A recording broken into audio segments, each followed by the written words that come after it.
निवडणूक आयोगाकडे 2 दिवस जी चर्चा झाली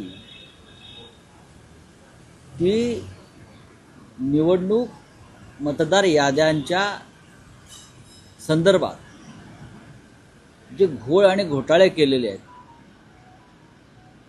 त्यावर चर्चा झाली। निवडणूक याद्यात जर गुन्हेगारी स्वरूपाच्या असतील, फ्रॉड असतील, सदोष असतील तर त्या निवडणुकीला अर्थ काय? एक मत जर महत्त्वाचं आहे लोकशाहीमध्ये आणि ते एक मतच जर चुकीच्या पद्धतीनं जाणार असेल तर निवडणुकीला अर्थ काय? हा एक स्पष्ट भूमिका सर्व नेत्यांनी तिकडे मांडली आणि उदाहरणासह असं नाही की पुरावे दिले की कशा प्रकारे भारतीय जनता पक्ष आणि त्यांचे 2 बगलबच्चे पक्ष हे निवडणूक याद्यामध्ये 24 तास बसून घोटाळे करतात। त्यासाठी त्याने एक फॅक्टरी उघडलेली आहे निवडणूक यंत्रणेमध्ये आणि निवडणूक याद्यांमध्ये घोटाळे करण्याची एक फॅक्टरी या लोकांनी उघडली आहे। लोकसभा, विधानसभा, आता स्थानिक स्वराज्य संस्था। राहुल गांधींसह आम्ही सगळे त्याच्यावरती आवाज उठवतोय, पण निवडणूक आयोग हा सत्य ऐकायला तयार नाही, सत्य पाहायला तयार नाही आणि आम्ही जे सांगतोय त्याच्यावरती उत्तर द्यायला तयार नाही। अशा वेळेला जर एक भूमिका असेल की आधी निवडणूक याद्या दुरुस्त करा, निर्दोष करा आणि मग निवडणुका घ्या, ह्यात काय चुकतं असं मला वाटत नाही। अशा निवडणुका म्हणजे फार्स आणि तमाशा ठरेल। नाही, पण राऊतसाहेब पुन्हा तोच प्रश्न, निवडणूक आयोगाकडून तुम्हाला काही समाधानकारक उत्तर येत नाही असं नेत्यांचंही म्हणणं। निवडणूक आयोग हा भारतीय जनता पक्षाची एक्सटेंडेड शाखा आहे। जसं ABVP त्यांची एक आहे, RSS आहे, इतर काही त्यांच्या संस्था आहेत, रामभाऊ म्हाळगी प्रतिष्ठान आहे, बरोबर आहे। त्याचप्रमाणे निवडणूक आयोग आहे सध्या, याआधी नव्हता, आमच्या राजवटीत असं नव्हतं। निवडणूक आयोग जर भारतीय जनता पक्षाने त्यात नेमलेली माणसं ही भारतीय जनता पक्षाच्या कार्यकर्त्यांप्रमाणे काम करत असतील तर त्यांच्याकडनं आम्ही कोणती अपेक्षा करणार? पण त्यांच्यासमोर सत्य मांडणं, कोणत्या प्रकारे गुन्हेगारी स्वरूपाचं काम निवडणूक याद्यांच्या माध्यमातून सुरू आहे हे लोकांना दाखवणं हे आमचं कर्तव्य आहे। नाही, पण मग तुमच्याकडे पुढचा मार्ग काय शिल्लक राहतो? आता काल हा प्रश्न आपण तिथे उपस्थित असलेल्या नेत्यांना विचारल्यावरती हा प्रश्न मला विचारणं योग्य नाही। काल निवडणूक आयोगाला भेटून आल्यावर जे नेते पत्रकार परिषदेमध्ये उपस्थित होते तुम्ही त्यांनाही हा प्रश्न विचारलेला आहे आणि काल ह्या सर्व नेत्यांनी याचं उत्तर दिलेलं आहे। आम्ही बोलत राहू, आम्ही दबाव जनतेचा आणत राहू की सदोष निवडणूक याद्या, मतदार याद्या आणि नंतर निवडणूक, जसं आमची घोषणा होती पहिले मंदिर फिर सरकार, पहिले मंदिर फिर सरकार ही शिवसेनेची घोषणा होती आणि ती पूर्ण झाली, तसं आधी सदोष निवडणूक याद्या आणि मग निवडणुका ही आमची घोषणा आहे।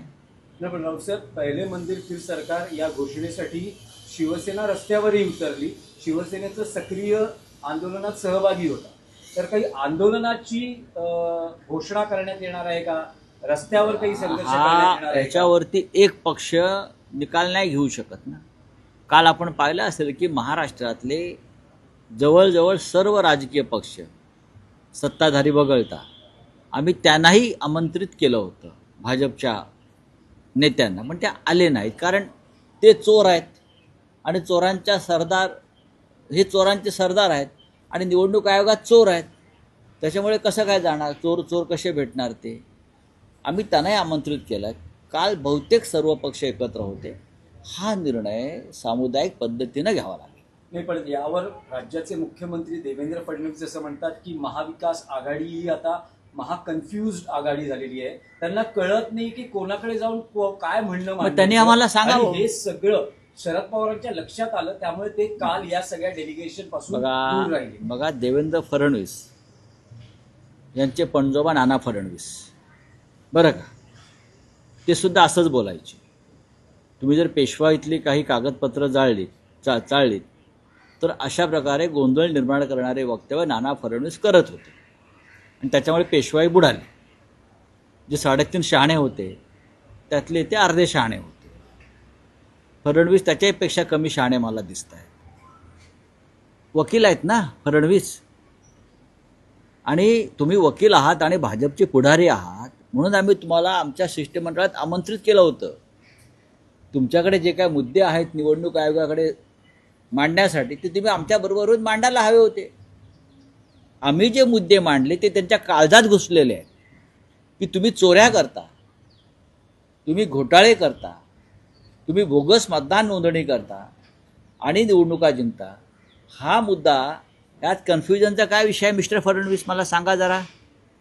यात गोंधळ काय आहे? निवडणूक यादीमध्ये घोटाळे आहेत हे पुरावे दाखवणं देवेंद्र फडणवीस यांच्यासारखा गोंधळलेला कन्फ्यूज मुख्यमंत्री या देशाच्या इतिहासात झाला नाही, हे मी तुम्हाला आत्ता सांगतो. यांना कुणी वकील केलं आणि कधी वकिली केली यांनी मला काय कळायलाच मार्ग नाही. नरेंद्र मोदींच्या मेहरबानीनं झालेले या देशातले जे मुख्यमंत्री आहेत त्यातले ते आहे, कर्तृत्वावर नाही. जर कर्तृत्व असतं तर काल समस्त विरोधी पक्षाच्या शिष्टमंडळासंदर्भात त्यांनी असं विधान केलं नसतं. निवडणूक आयोगाकडे यापूर्वी सत्तेवर नसताना भाजपचे लोक वारंवार जाऊन भिंतीवर डोकं आपटून आलेले आहेत. हे त्यांना माहीत नसेल तर सांगतो. अजित पवारांची वक्तव्य आधीची ऐका निवडणूक आयोगाविषयी. या माणसाकडे अर्धवट ज्ञान आहे. यांना फक्त यंत्रणेच्या नावावर बोगसगिरी आणि दादागिरी करणं आणि रेटून देणं याच्या पलीकडे यांना दुसरं काही जमत नाही.